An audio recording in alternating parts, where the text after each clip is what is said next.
Hello.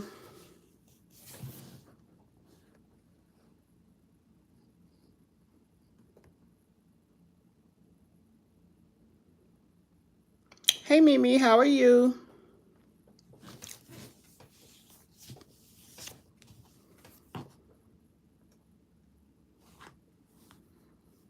Let me know that you can hear me.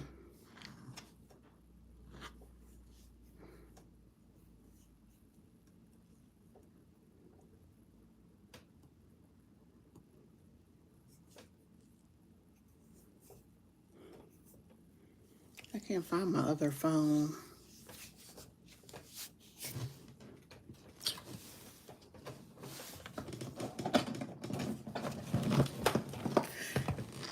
So I posted what we would be talking about today. As you come in, if you will, just let me know that you can hear me and see me fine.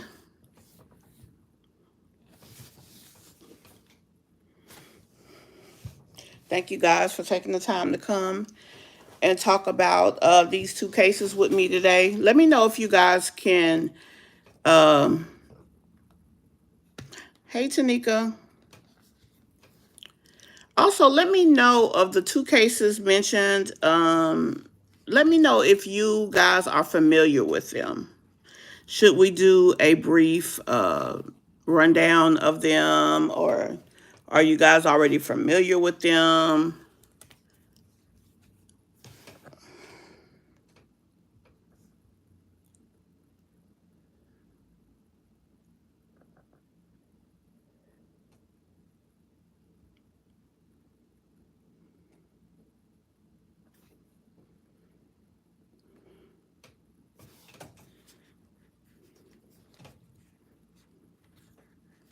Thank you guys for coming to check in. Um, I'm trying to think of which one I want to talk about first. I think we will talk about uh, Daryl Brooks first. What do you guys think? Are you guys familiar with the trial that's currently being held? Daryl Brooks was the suspect who ran his SUV through the parade in Wisconsin. Are you guys familiar with this case?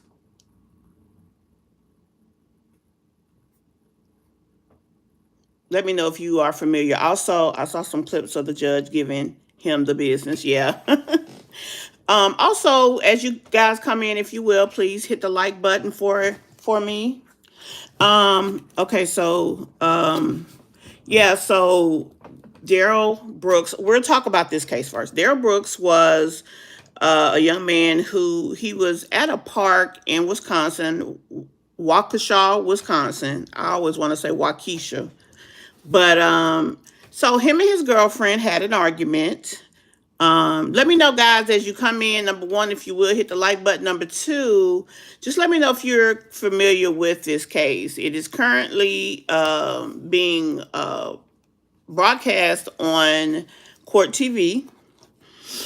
But I'm sure, unless you live on the rock, you probably seen some snippets in the news when it actually happened. It's only been about a year, but he ran his SUV through a parade. 6 people were killed and several dozen were injured during this.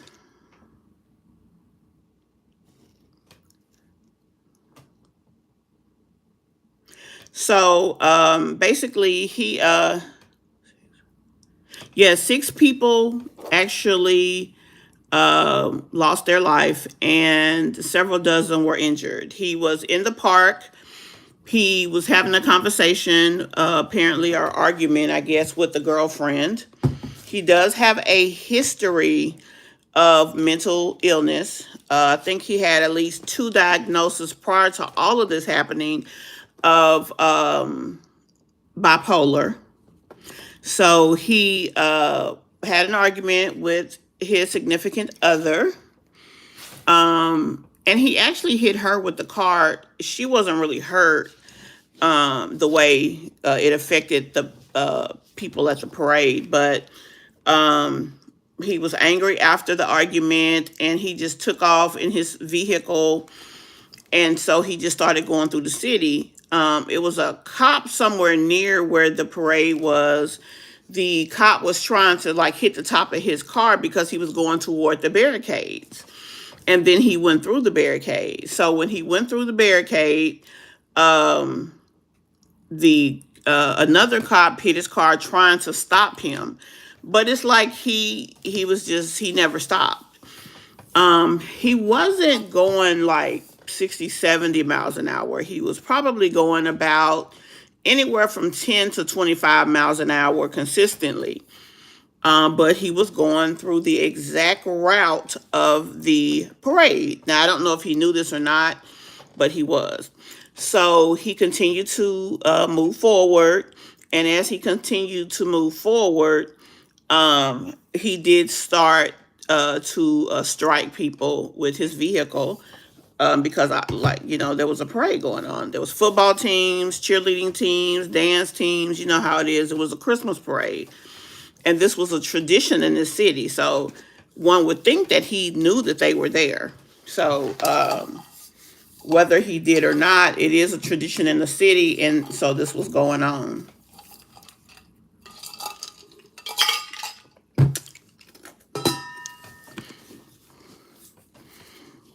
So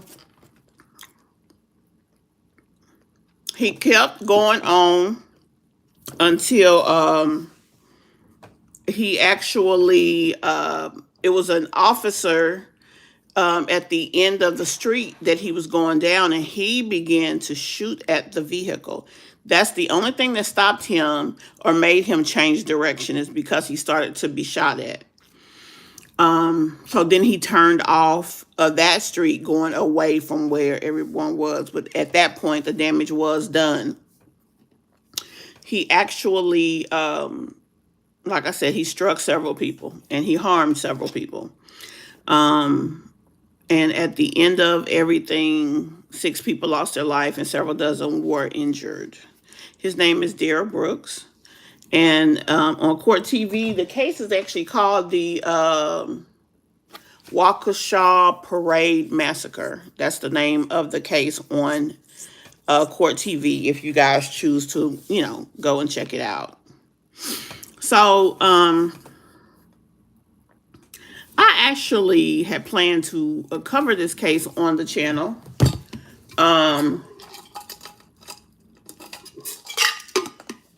I don't know why, as soon as I start talking, my mouth get dry. I started to cover it, but, there's been a lot of events that have happened with this case over the last several days. He actually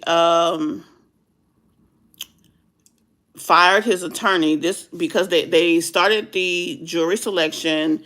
They started all of the pretrial stuff that they usually do. He actually, and like I said, ended up firing his attorney, and then he decided to represent himself. So currently he is representing himself. They actually made it through jury selection, and the trial is actually at this point ongoing. So with that being said,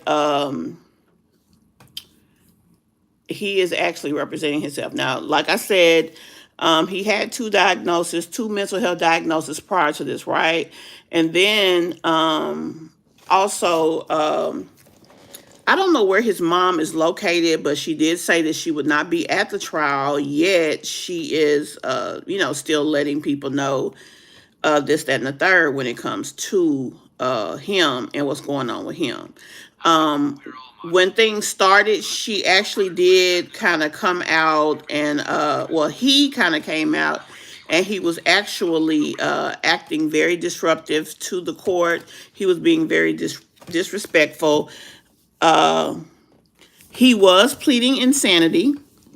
Yes, he was, but he fired his attorney and he withdrew the insanity defense. So he is now representing himself as his own attorney. And you know what they say about situations like that. And then number 2, he's just proceeding regularly as if there is no insanity plea in this case. Now, like I said, I was going to cover the case, but what happened with me is I started watching it. When he speaks, you can clearly tell that he had a good upbringing. Like his mother was able to bring him up properly, but as an adult being out on his own, because I'm assuming that his mother's not local to where this is going on, but he you can tell that he kind of has some deficiencies or delays. And so for me, when I started watching the trial to try to cover it, it was hard to watch. When he initially was asking questions and different things of this nature, it was so awkward until I just decided against covering it because I just hated seeing a person like that represent himself in such a negative manner. Plus, he did himself a big disservice trying to cover himself. What did that say?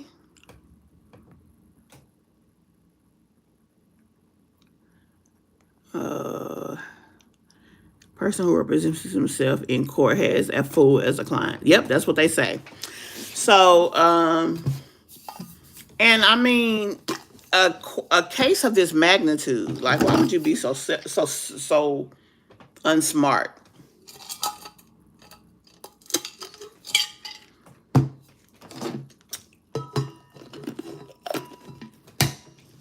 So,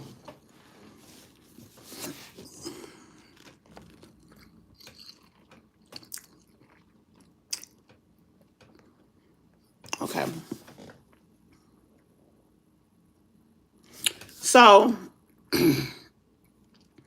they are, I believe, in their third day of testimony. Now, when everything started, he was acting very erratic. He was kicked out of the courtroom, even though he's representing himself. The judge has a right to put him out. So what they did is created a separate room that if he ever acts irrational, they would put him out, put him over in that room. He would have a sign and headphones. And so when he had the headphones would, when he talks in them, they would go to the judge. And so with that being said, she was able to hear, like if he objects and different things.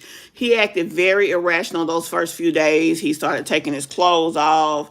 All of this. He decided he's a sovereign citizen, which does not have to apply or go by the rules of the state. Also, he, every time anybody opened their mouth, he object, and he was being very disrespectful to the judge at first. Now, to be honest, I still feel like it was like one of those wow situations because she was still being very patient with him. Also, she really is helping him by explaining things a little bit more, as if she's talking to someone who does not know what's going on. But it's still, yeah, it's still very awkward and it's still very uncomfortable to watch. Like, to just see him. And then, like, he was cross examining a lady and he is just over his head. I mean, just hearing him talk, he is so over his head. And it is so unfortunate because the thing is, he put himself in a position that he cannot. Okay, let's say, for instance, he's found guilty and he tries to appeal. One of the grounds for appeal, especially with a person with a mental health issue, would be stating ineffective counsel, right? Because his counsel was a public defender. He could not afford an actual attorney that was paid, I guess a more highly skilled legal defense strategist as an attorney. So he would have been able to appeal based on the terms of ineffective counsel. No, this is not a death penalty case. Wisconsin does not have the death penalty, but it is a case, a life case. Now, the thing about it is, I'm gonna tell you one of the things, and that's why I want to talk about this. I feel that because today in court, they showed a piece of video to where one of the kids was struck, and I believe it was one of the kids that lost their life. It made him emotional. He actually cried. As a matter of fact, some of the jurors cried.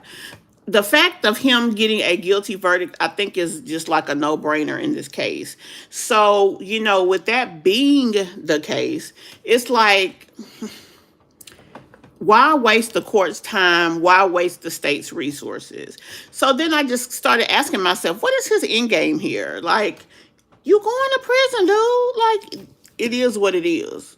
So many people have said it was him, but then what he decided, I'm a sovereign citizen. I no longer go by the name of Daryl Brooks, and therefore, I guess in his mind, he's telling himself they can't send me to prison because I'm not Daryl Brooks. I've decided that that's not who I am, so that they can find Daryl Brooks guilty, but then that won't be me. And it's like, really, dude? Like, you don't think you get nowhere with this, do you?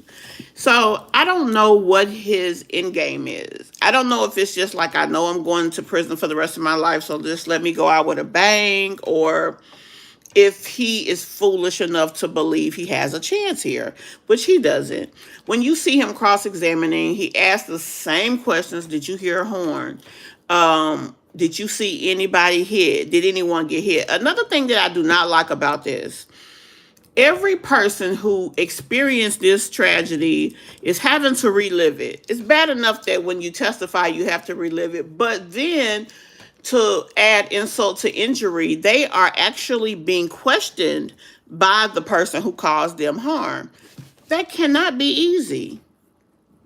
That cannot be easy. It just cannot. And it's sad because he has more rights in this particular situation than the people who were victimized. And that's definitely, in my opinion, is not fair. Now, I do understand the rights. Anybody who gets in trouble wants to have as many rights as they can. And that's fine. But it's like, kids were harmed. Countless people were harmed. Like, this was a very, tragic situation. Now, when they show the video, they do not show it on TV. They said that it's just too sensitive. So the only people who are actually being able to see the video are those who are in the court. So every time somebody testifies, they show a portion of the video. And when they show it, it may play 3-4 times. They slow it down, speed it up, freeze it, all of this. And that's a lot. That's a lot. Now I can't get no ice out of here.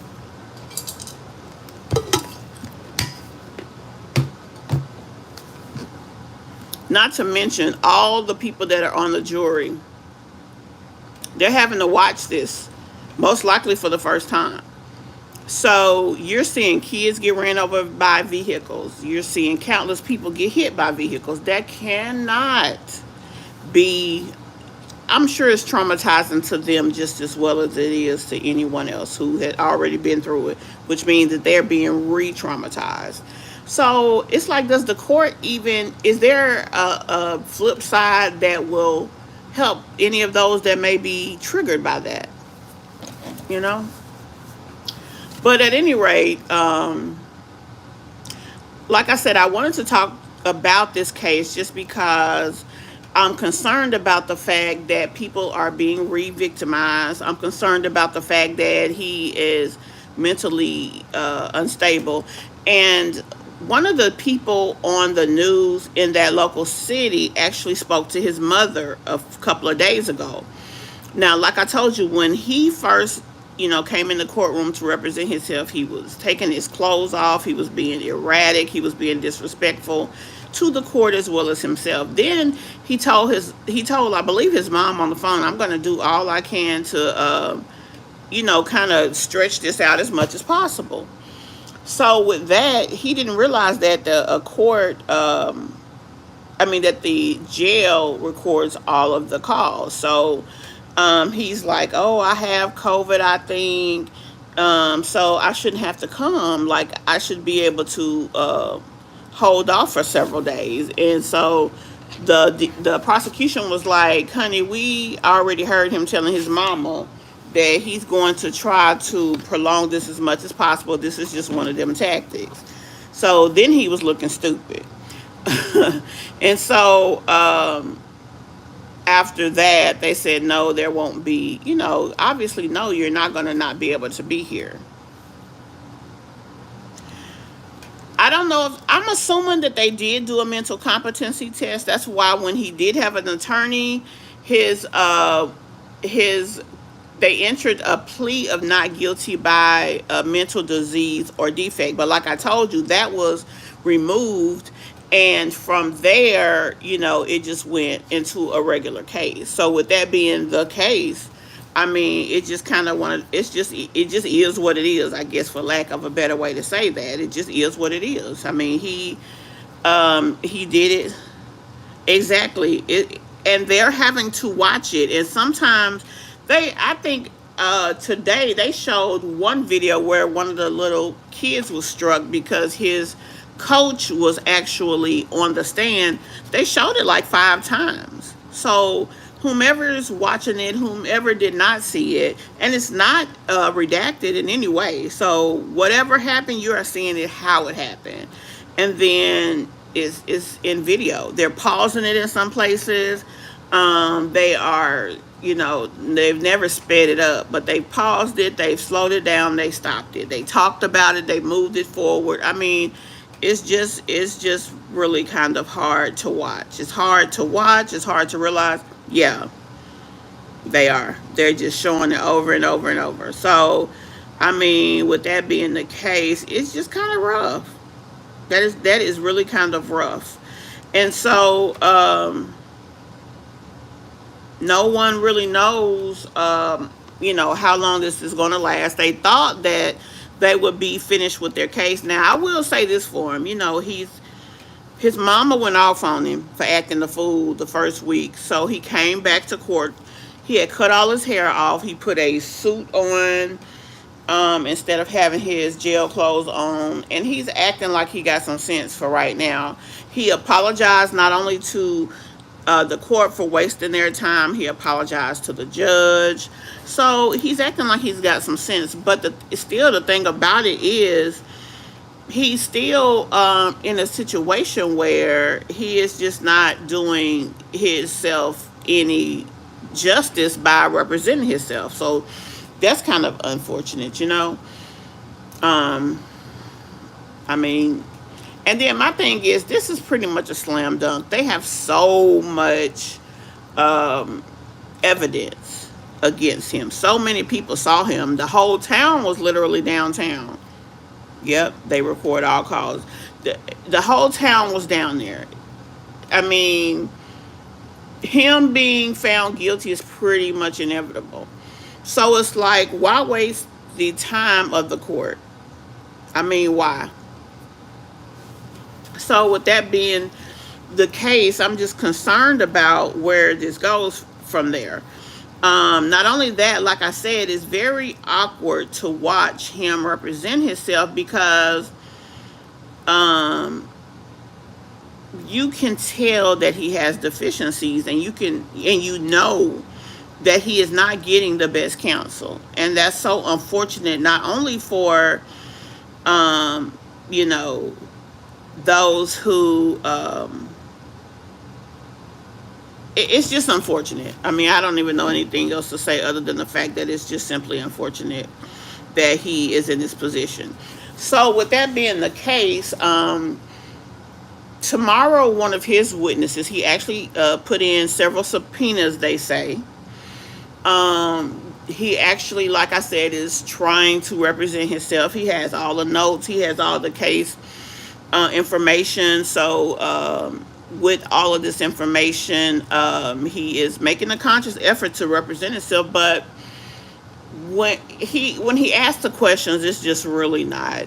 You can tell that, hey, this dude is over his head. Like, now, if it ever gets to the point that the judge really feels like, this is like not working, she does have the right to force counsel up on him, because primarily her position is that his rights have to be adhered to. even to his own demise or even to against his own choice. So that is the case there. So with that being the case, um, if it ever gets to the point that she feels that he is just really not able to continue to represent himself, she can appoint attorney at that time. But the thing is, then here's somebody new that's unfamiliar with the case and what has happened thus far, and so it further burdens not only the court, but it's still none of this is to his best interest. So I don't even understand his point.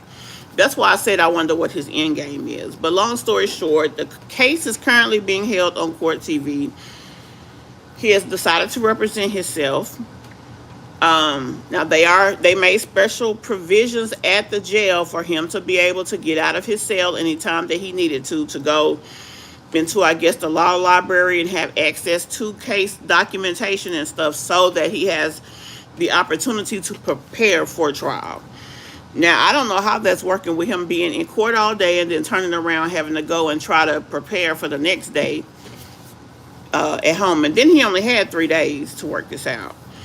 But again, so far, he's consistently continuing to try to represent himself. And I mean, I guess that's just that. I just wondered if anybody saw it, wonder if anybody had any input on it and what they thought about it. Because, I mean, like I said, for me, it's just been so, I wonder. But you know what? It does not seem, even though he is re-traumatizing them. And honestly, when his mother spoke to the news, his mother said that he told her he didn't remember what happened. So it's almost like he had a psychotic break when the parade happened. He did not remember even running his car through there. So with that being said, it stands to question, does he even know what happened? Because he told his mom he did not. So with that being the case, some of this, if he is not being dishonest and he seriously does not know what is going on, the thing is, he is seeing some of this for the first time. Because like I said, today, when it showed the boy getting hit by the truck, he actually cried.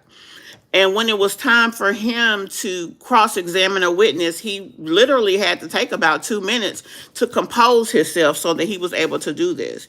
Now, I feel like he should have asked for a recess, but being that he's not an experienced attorney, he doesn't even know what his rights are, what he can ask for, what he cannot.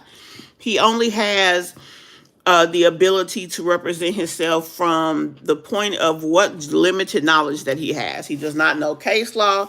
There's so much that he does not know. But even with that, he has had some objections sustained.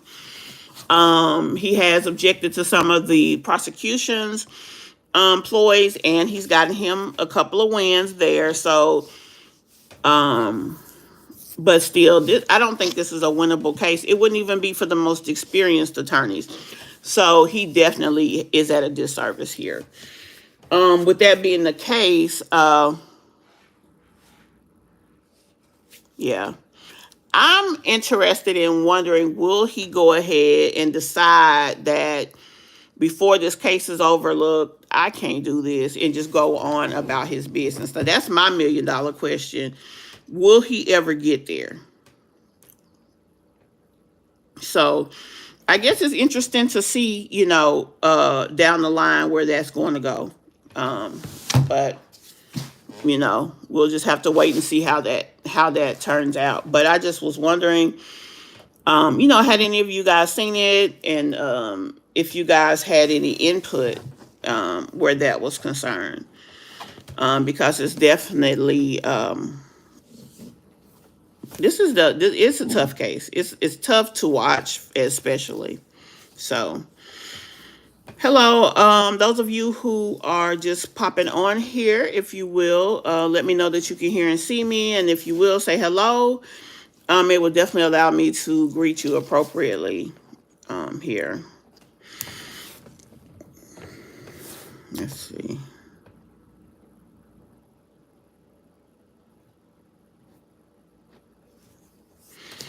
Also, the other case that I wanted to, I'm going to do the best that I can, first of all, to watch as much as I can. And I will probably keep you guys updated, maybe via lives, but I don't know if I'll be doing any videos on it because, like, if I don't watch it consistently, I won't be able to represent the information properly. But now, one of the things they did discuss today on Court TV was the fact of so many of the victims having to testify. That it's a burden not only to the time, but it's rough for everybody involved because of the tragic nature of what actually occurred. So, but what I would like to do at this time is move on to the second case that I did mention, which the second case is out of North Carolina. This particular case was out of Wisconsin, Waukesha, Wisconsin. Okay, I don't know what that is. So the next case is out of North Carolina. Are any of you guys familiar with the Lyric Woods and Devin Clark case? It's two teens out of North Carolina it's somewhere near Raleigh. It's several small cities that this encompasses about 2 or 3 counties. And 2 kids who were friends ended up coming up missing and then afterwards being found deceased in a field over by where the young lady lived at. Let me know if any of you guys are familiar with this case. I need some water. Are any of you familiar with it? The victims' names are Devin Clark and Lyric Woods. Or have you heard about it at any facet of it?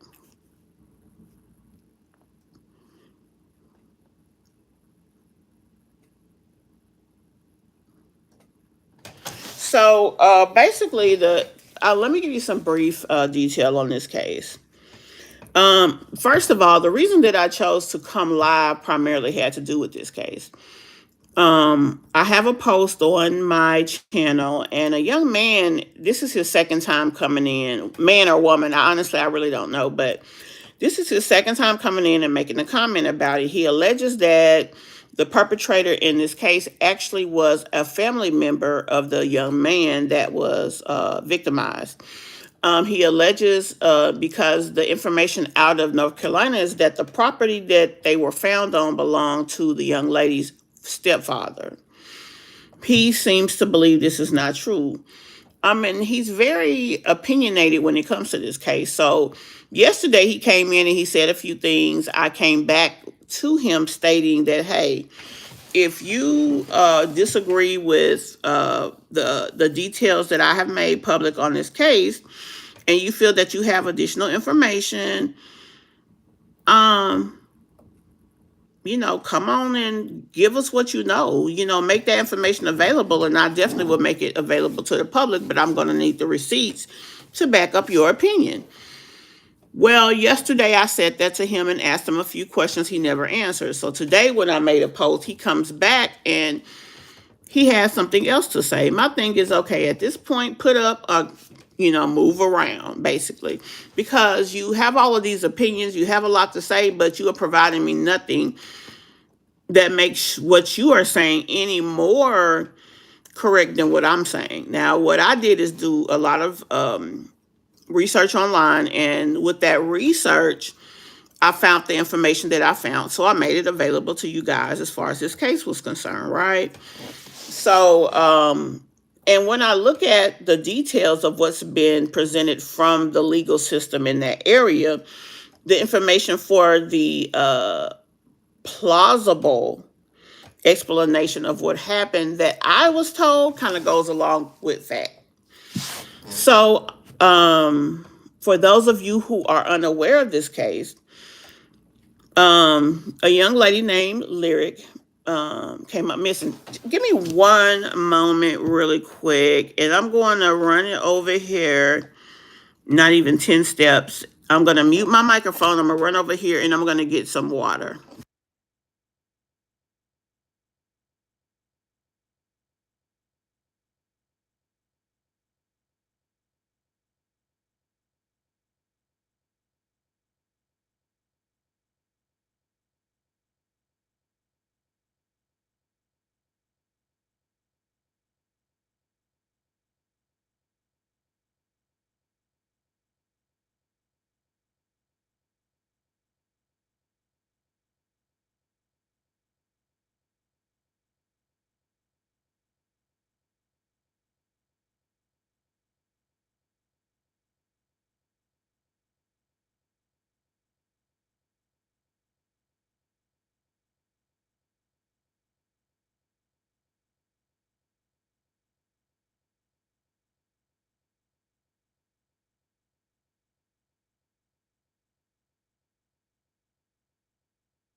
Mute.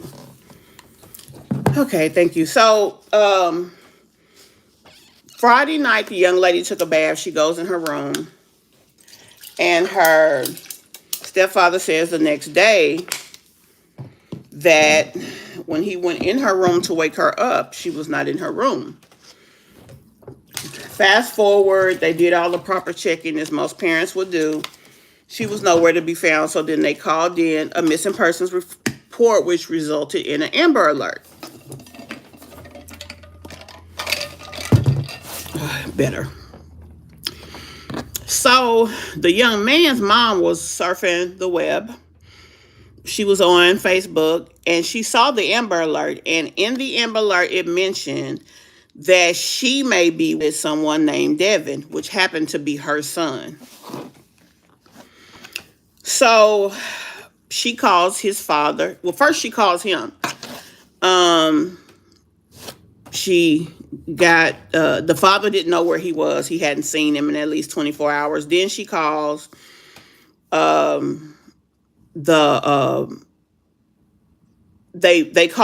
calls the police and puts a missing persons report in on him.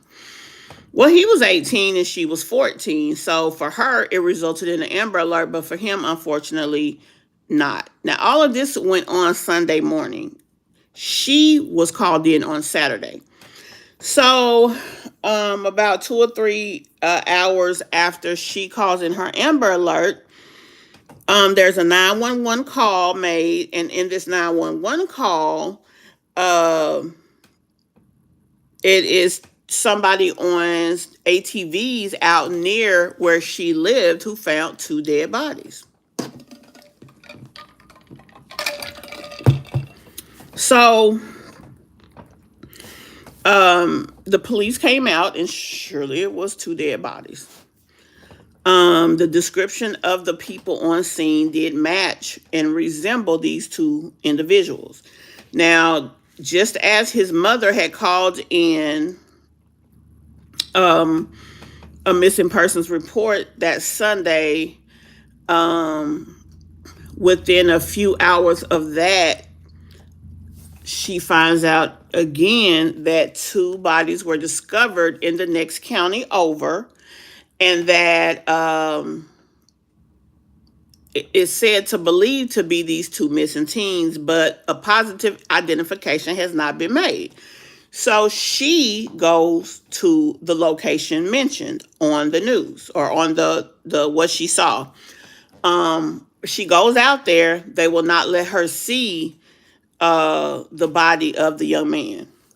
Now, the young lady's family was actually called. They came on scene. And when they came on scene, they were able to see her and she was identified. However, until the coroner made it official, it was just an unofficial identification. What the young boy's mom was told is that she needed to go to the coroner's office and she could make the identification there at that time, which she did the next day. They would not allow her to see her son. Now, according to reports, the reason that she was not allowed to see her son was because of the condition of him, that he was not recognizable. So even if they were to allow her to see the remains, she wouldn't be able to identify him based on the remains. That's what is being said according to the reports and research that I have done. Okay, so fast forward to Monday when she goes to identify him. Again, she is told that she cannot see him. However, she can identify him by the clothing that he was wearing, which she did. Another option she was given was to identify him by fingerprint. Well, obviously she could not do that because her son didn't have a record. He was a good kid. So Monday, it was identified that both the remains found were of these 2 teens.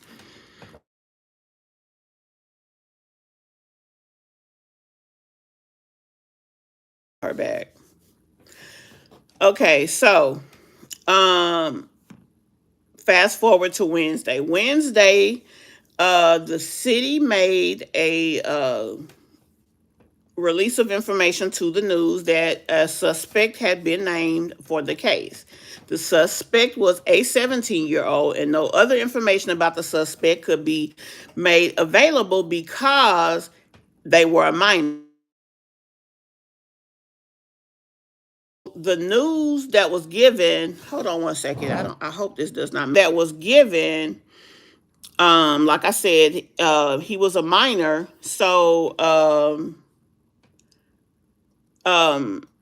they couldn't put out any other information other than what they did. So up to this point, this is all the information that had been given. This was around the 21st of September that this happened. So they put in a request based on the information that they have for a juvenile arrest warrant, citation, whatever it's called in the state of North Carolina. North Carolina changed their rules several years ago. Regardless to the type of crime, every juvenile has to appear in juvenile court before being transferred to an adult court. And the only ones that are transferred over is, based on the type of case or maybe the age or severity of whatever the actual crime is.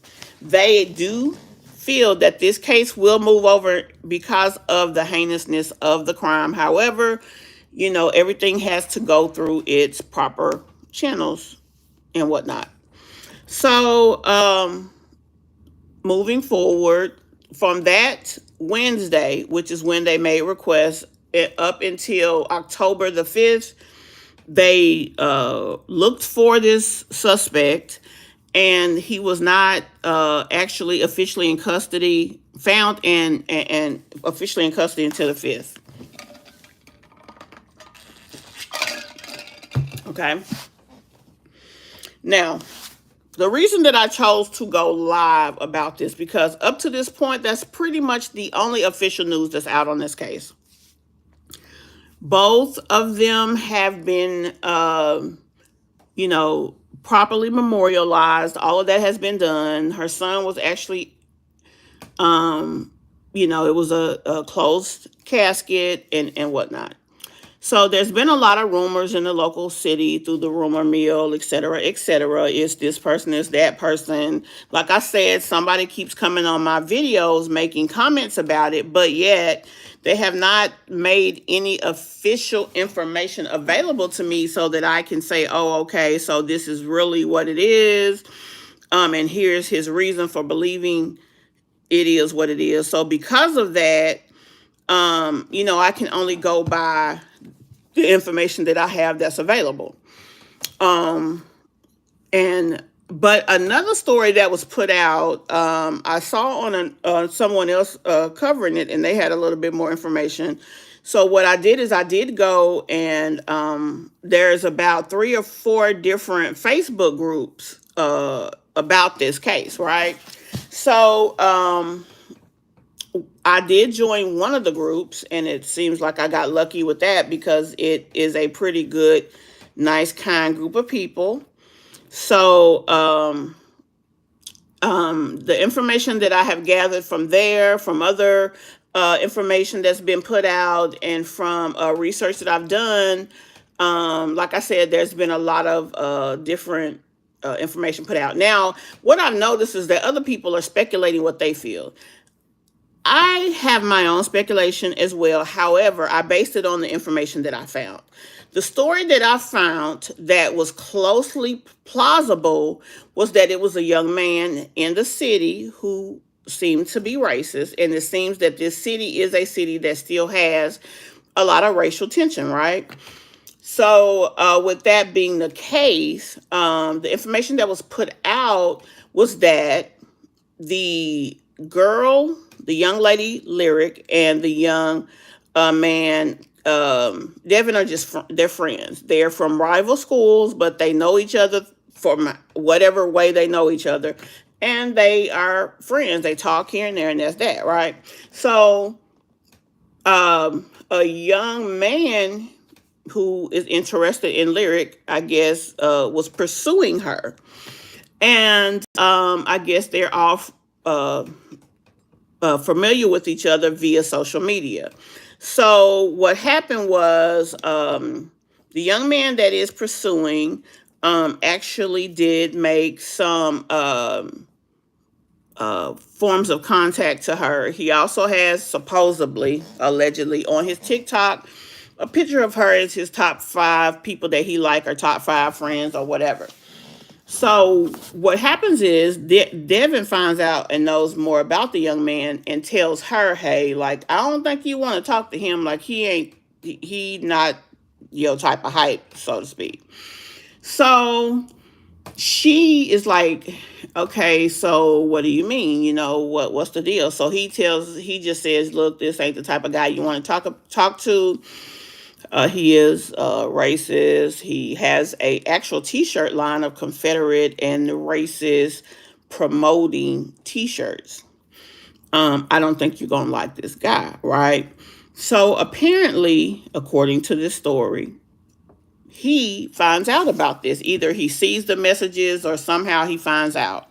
So this Friday, he is angered. He goes, he finds Devin, and somehow ambushes him and gets him to get in his car. He gets him in his car. He forces him to get in the trunk. This is the story that's being told.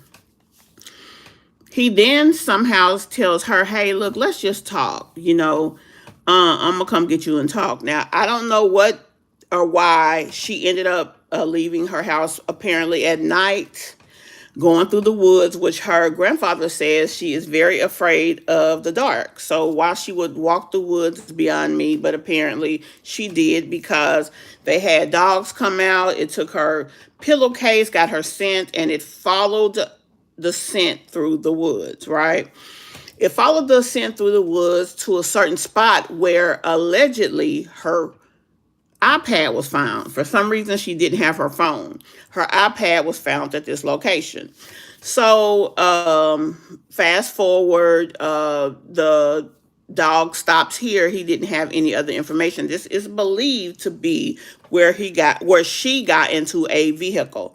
Someone on this back street by her house says around 3 o'clock in the morning, she was seen in a vehicle with a young man that appeared to be an adult, but an adult close to her age. Now, on one hand, they say she got in a vehicle. Somebody else said it was an ATV. I don't know. All of this is speculation based on stories going back and forth on who knows this versus who knows this, blah, blah, blah. During the 17 days that she was being searched for, a friend of Devin's wrote a letter to the sheriff stating that he was not properly protecting the citizens of the state that are his age, and he was doing this, and that when they went to the location where the bodies were found, there was no proof there of a crime scene. So there has to be somewhere else that, they were shot, because both of them were shot.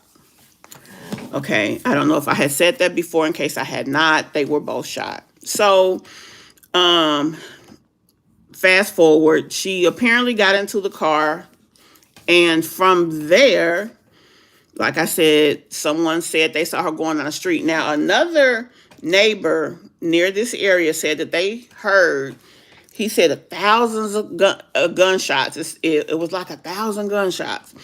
But he said he know at least 5 to 10, and then there was a break, and then, okay, Dime, no problem. It was like 5 to 10 gunshots. It was a break, and then it was like 10 more gunshots. This is what he said he heard, but he heard it around 2 in the morning, which directly goes against what the other person said, right? So I'm not sure, how all of that works out. Long story short, again, several friends of Devin went to the location to where they were found. They have put memorials there for both of the teens, and it is said that there is nothing there that shows that they were shot in that area. No residue, no blood, no anything, right? So, with that being said, um, um, I don't know if maybe there is information about another location, but the police and sheriff have not put that information out. Now, the local and federal authorities actually were involved in the search, and it resulted in him being apprehended. No additional information about that has been put out at this time either. But what we do know, someone was put into custody on the 5th. She apparently got into this car. That was the last time she was seen. It was said that the guy was angered that he shot her in the back of the head because he was mad that she didn't want to be with him, and that he then turns the gun on Devin and shot him in the face so many times that his face was unrecognizable, and this is why the mother could not see him. Now, this particular plausible story goes along with how the chronologic information happens, and it makes sense to the information that we know about this case. So that's why I said I believe that story. Now, of course, that means nothing. That's just my personal opinion. And that it can be anything. Now, what we are waiting on now, and as of this moment, we have not had an update, but I do expect an update on this case within the next few days.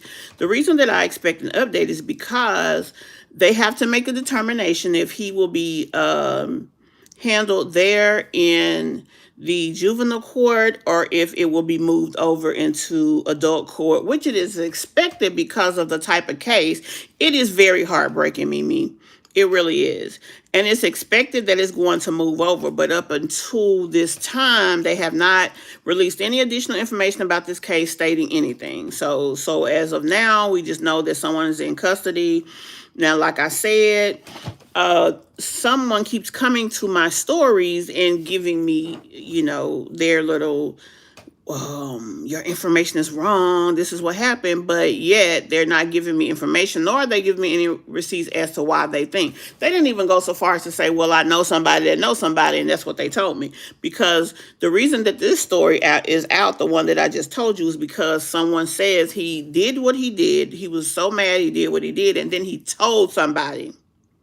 So the person that he told then contacted the authorities. That's how the information was given to the authorities, and that's how this person was apparently, that's why they felt they had enough information to arrest. So that is why things happened the way that they did. But as of now, this is what I have found. I've done hours of research. I've done hours of looking into this, trying to find just anything that I could find. I have done 2 videos on it. They're both up on my channel. But like I said, as of right now, this is all the information that's out.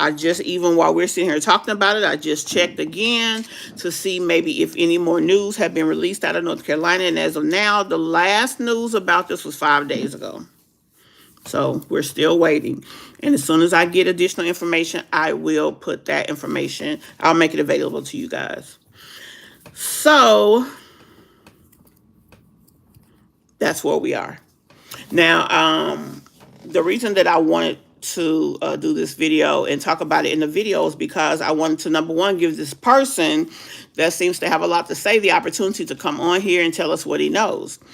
He has not showed up, so, that is what it is. Secondly, I wanted to find out if any of you guys maybe knew about this information, or, maybe someone would see this live and maybe jump in here and give us more information about it. But as of right now, what we have is what we have. I believe the hypotheses of what I just recited to you guys, and like I said, we're going to continue to cover this case. Now, there's another case, too, that's out of Georgia I'm doing information about, and once I get a little bit more, I'll present that to you guys as well.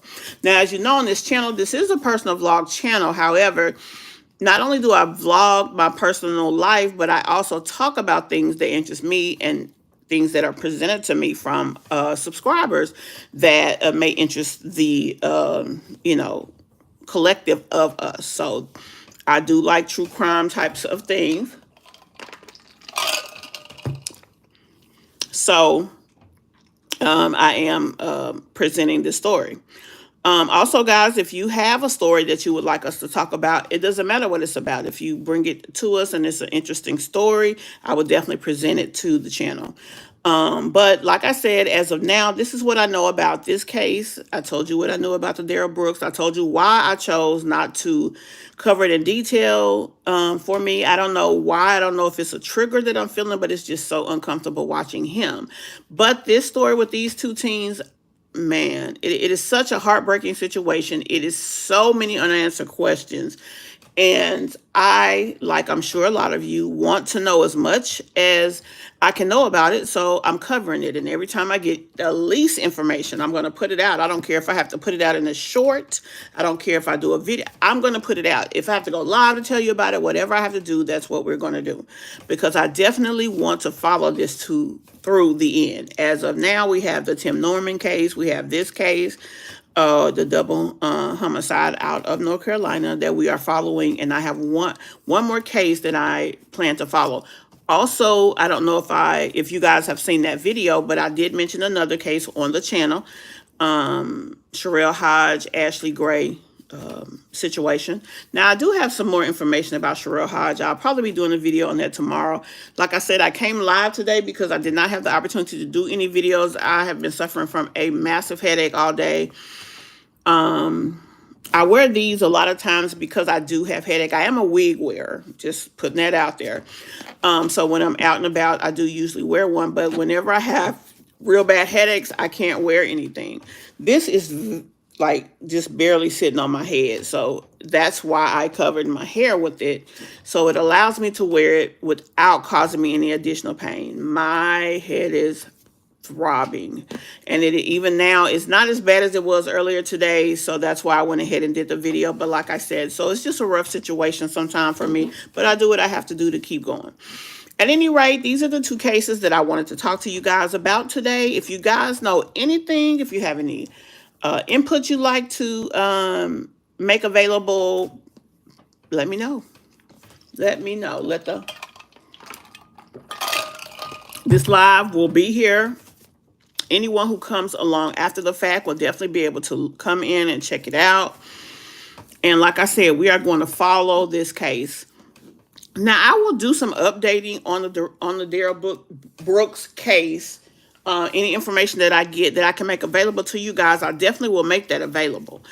It may not be as detailed because I will not be watching every moment of the trial, and it's just because, like I said, it's just a hard thing for me to watch.